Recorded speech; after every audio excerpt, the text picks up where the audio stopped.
तो इस परमेश्वर का धन्यवाद हर समय किया कर। तो उस परमेश्वर का धन्यवाद हर समय किया कर, क्योंकि वह ईश्वर तेरे साथ बहुत बहुत प्यार करता है। परमात्मा हमारे साथ बहुत प्यार करता है। तू मान या ना मान, ईश्वर अपने मानव बेटों से बहुत प्यार करता है। तुम जो भी कर रहे हो, चाहे तुम भोग में रत हो, संसार में डूबे हुए भोग पदार्थ में लगे हुए हो, तो भी तुम उसे जानो कि यह उसने दिया है। धन धान्य, ऐश्वर्य, भोग पदार्थ, घर बार, परिवार, जो भी सुख तुम भोग रहे हो, गुरुजी ने कहा कि ये सब उस ईश्वर ने दिया है। तुम उसे भूलो मत। वह कभी भी तुमसे नाराज नहीं होता। परमेश्वर ने जो भी बनाया है, जो भी दिया है तुम्हें, उसे संयम में, धर्म में रहकर मनुष्य को भोगना है। ना धन, ना भोग पदार्थ, वस्तु कुछ भी बुरा नहीं है, लेकिन संत बताते हैं, संत ही ऐसा जीवन दे सकते हैं कि उन भोग पदार्थों को, उनका उपयोग कैसे करना है। हम उनका दुरुपयोग करते हैं, सदुपयोग नहीं करते, इसीलिए जीवन में हमारे दुख आता है। तो गुरुजी ने कहा कि उसे संयम में, धर्म में रहकर मनुष्य को भोगना है। धन है, अपार धन है, कोई बेसहारा है, कोई भूखा है, प्यासा है, किसी को दवा की ज़रूरत है, किसी को आर्थिक तंगी है, किसी कोई अनाथ है, जिसके पास नहीं है। परमात्मा ने कहा मन में, मन को झुकाकर, उसमें भी मैं ही हूँ। कहीं ईश्वर राजा है, ईश्वर ही है, ये तो केवल हमारा शरीर है, आत्मा वही है। वो खुद ही कहीं राजा है परमात्मा, कहीं वो रंग है, खुद ही ईश्वर कई भोग पदार्थ, 3600 भोग पदार्थ वो खा रहा है, कहीं वो भीख मांग रहा है, मुझे खाने को दे दो। वो ईश्वर खुद आप ही है। हम देख लेते हैं कि वो शरीर है और वो मांग रहा है, वो ले रहा है, जो उसके कर्म ऐसे हैं। ना, वो खुद ही है, खुद ही सब है। वही गंगा का पवित्र जल है, वही वो नाले का गंदा पानी है, वही हरियाली है, वही सूखा है, सब कुछ वही है। वही किसी शरीर में सुख भोग रहा है, उत्तम सुख, वह खुद ही है। शरीर में रोग है, वही है। इसलिए उन्होंने कहा धर्म में रहकर। धर्म क्या है? धर्म में हर कार्य करना, पर भावना सदा दया की हो। तुम परमात्मा के बेटे हो, कभी पाप नहीं करते। वह परमात्मा पिता अपने बच्चों को कभी पाप करना नहीं सिखाता। वह सदा सदा प्रेम करना सिखाता है। तुम बुराइयों को मिटाकर अच्छाइयों को जगाओ और उस परमात्मा से प्रेम करो। अच्छाइयाँ भी भीतर है, बुराइयाँ भी भीतर है, लेकिन वो मार्ग बताया संतों ने कि तुम अपनी बुराइयाँ कैसे मिटा सकते हो। नाम जाप करके, संयम में रहकर, बोलना संयम में, सुनना, बैठना, उठना, खाना, पीना, पहनना, जब अगर वो संयम में है तो फिर क्या है, भीतर अच्छाइयाँ ही अच्छाइयाँ हैं। जब संयम में हम नहीं रहते तो जो बुराइयाँ जाग जाती हैं भीतर, और जब संयम में रहते हैं तो भीतर बुराइयाँ दब जाती है, अच्छाइयाँ जाग जाती हैं।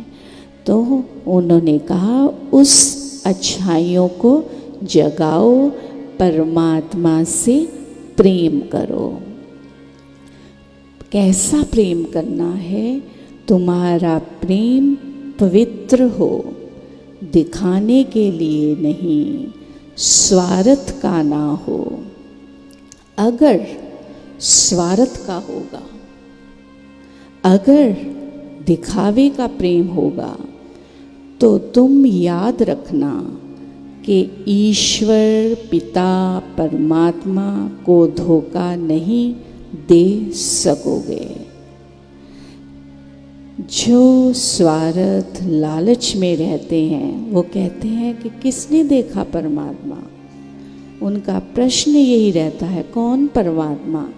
क्या पता आत्मा है या नहीं है, क्या पता परमात्मा है या नहीं है, कौन से कर्म। फिर उनका वो जीवन स्वार्थ, ईर्ष्या, लालच, दिखावे का रहता है। क्योंकि परमात्मा तुम्हारे मन को जानता है, हम अपने मन को जानते हैं, और एक परमात्मा दूसरा कोई नहीं जान सकता। चाहे माता पिता क्यों ना हो, चाहे अपनी औलाद भी क्यों ना हो, किसी के मन में क्या चलता है, मन में क्या विचार, क्या भाव आते हैं, ये कोई नहीं जान सका। वो खुद ही जानता है और एक सूक्ष्म परमात्मा जानता है। इसलिए कोई भी परमात्मा को धोखा नहीं दे सकेगा। मन को ही नहीं, बल्कि वह तुम्हारे माता के गर्भ में आने से ही पहले सब बातों को, सब कर्मों को जानता है। उससे कुछ नहीं छिपा है। तेरे सच और झूठ को भी वह जानता है, जिसे तुम भी कभी कभी नहीं जान पाते।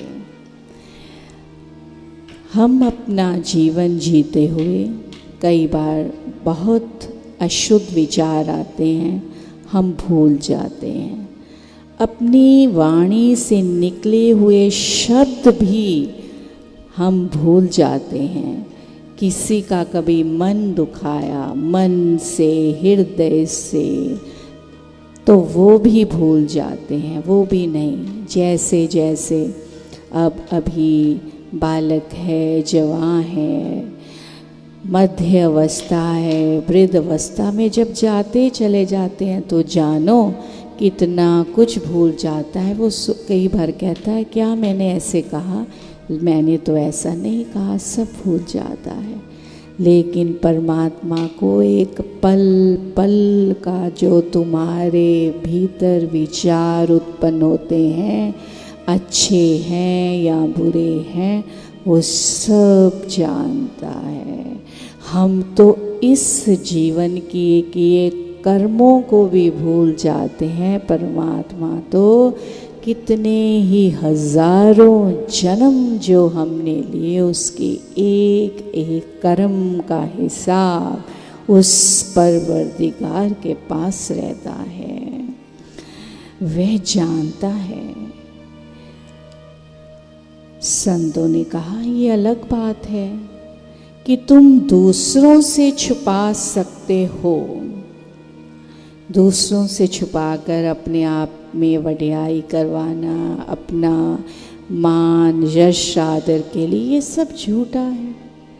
पर भीतर तो हर कोई जानता है ना मैं कैसा हूँ, लेकिन वो उस चकाचौंध को अपना जीवन बिताना चाहता है। लेकिन जो इस मार्ग पर चलता है अध्यात्म के, फिर उसको उस चकाचौंध से दूर होता चला जाता है। वह जानने लग जाता है कि जो भी कर्म, जो भी मैं सच झूठ का, विचारों का, बातों का करता हूँ, भुगतान तो मैंने ही करना है। फिर वो अपने कर्मों को बहुत ध्यान से, विवेक पूर्वक, सोच समझ कर, अगर कोई ऐसा विचार आ रहा है जो अच्छा नहीं है, अभी मन में है लेकिन वाणी से नहीं बोलता, मैं बोलूँगा तो किसी को ठेस पहुँचेगी, रुक जाता है। ये ऐसा कैसे होता है? जो नाम जपता रहता है उसका अभ्यास करता चला जाता है।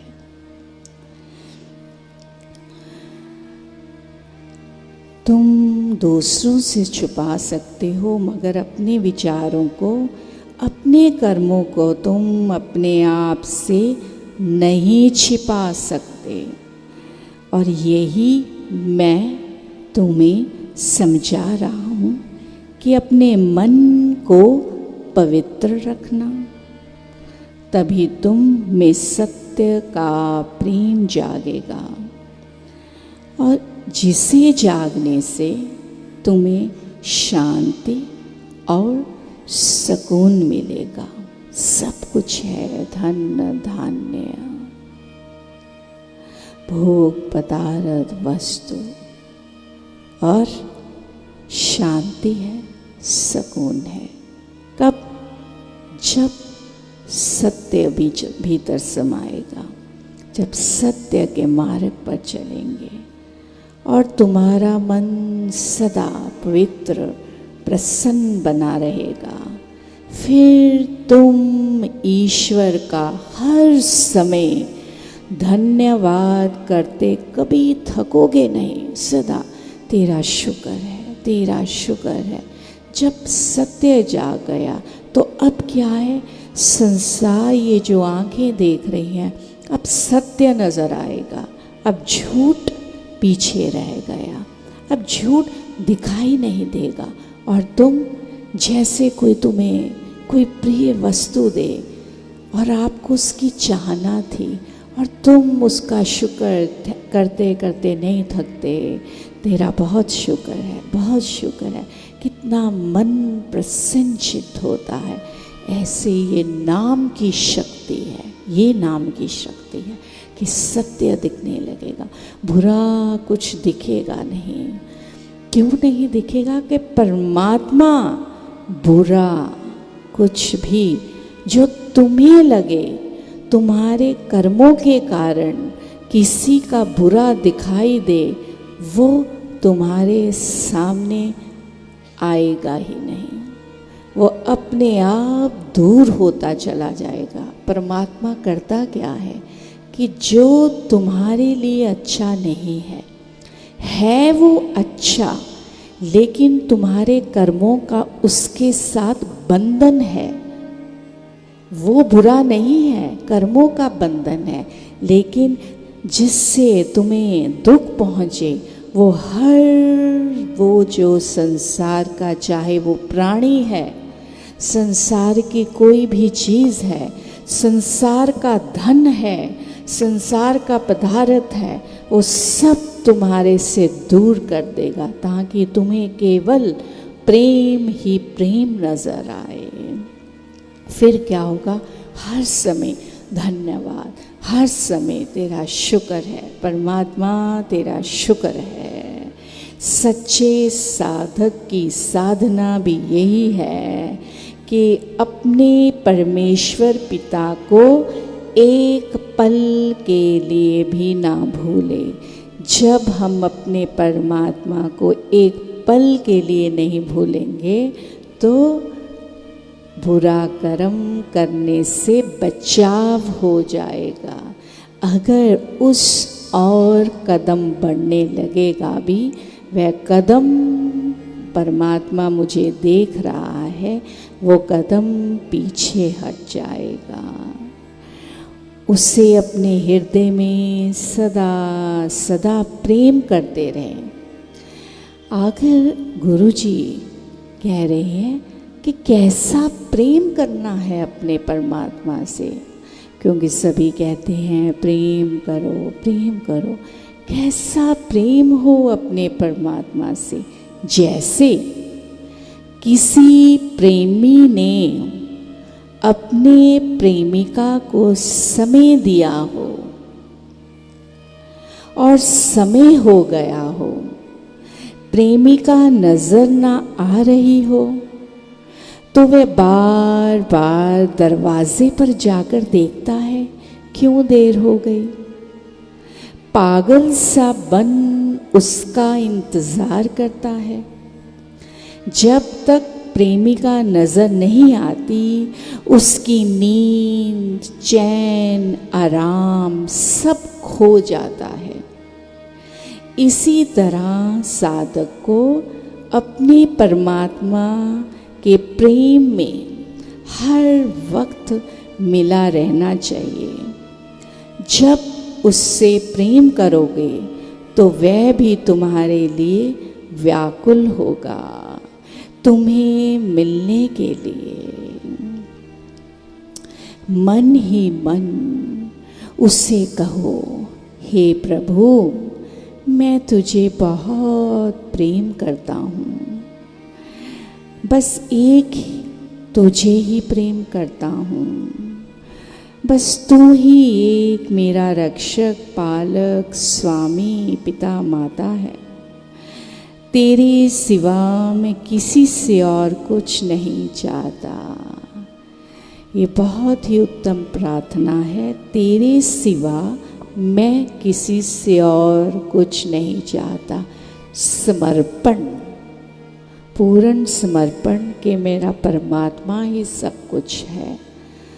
जिस दिन ये भावना भीतर आ गई, जिस दिन परमात्मा को सब कुछ मान लिया, गुरु जी का ज्ञान है, उन्होंने कहा कि परमात्मा दया के, जो अभी हम दया मांग रहे थे, परमात्मा दया के सभी दरवाजे खोल देता है, चिंता मुक्त कर देता है। उसी समय से, उसी क्षण से वो सारी चिंता गुरु को हो जाती है, सारी चिंता गुरु छीन लेता है। सब तू ही अपने प्यारे साधक को या अपने भक्त को दे रहा है। तू ही दे सकता है और कोई नहीं दे सकता। जितना परमात्मा तू मेरा ध्यान रखता है, कोई दूसरा नहीं रख सकता। मैं सदा सदा तेरे सत्य मार्ग पर चलता रहूं। शरीर, मेरा जो शरीर, अब संत कह रहे हैं कि विचरना तो संसार में है, इस शरीर में। ये जो भावना है ये तो भीतर की है, ये भाव ये भीतर की है कि ऐसा प्रेम हो। अब वो कहते कि शरीर चाहे कितना भी सामाजिक, दुनियावी, रिश्तेदारी, कष्ट, पीड़ा, दुख में हो, मैं तेरे बताए सत्य मार्ग से कभी ना डगमगाऊं। तू मुझे इतनी शक्ति देना और मेरी उंगली पकड़ कर चलाते रहना, क्योंकि तू ही तो जन्म जन्म की सच्ची माता है। तेरा मेरा अनंत जन्मों से पवित्र रिश्ता चला आ रहा है। मैं तेरे बिन एक पल भी नहीं रह सकता, क्योंकि तू ही इस दुनिया के पापों से मुझे बचाने वाला परमेश्वर दयालु है। हे मेरे पालनहार, हे मेरे परमात्मा, मेरे ईश्वर, मेरे वाह गुरु, मेरे राम, दयामय करुणा के सागर ईश्वर, तू सदा सदा सदा अपनी कृपा की वर्षा मुझ पर करते रहना। सदा सदा अपनी कृपा की वर्षा मुझ पर करते रहना। जय श्री राम।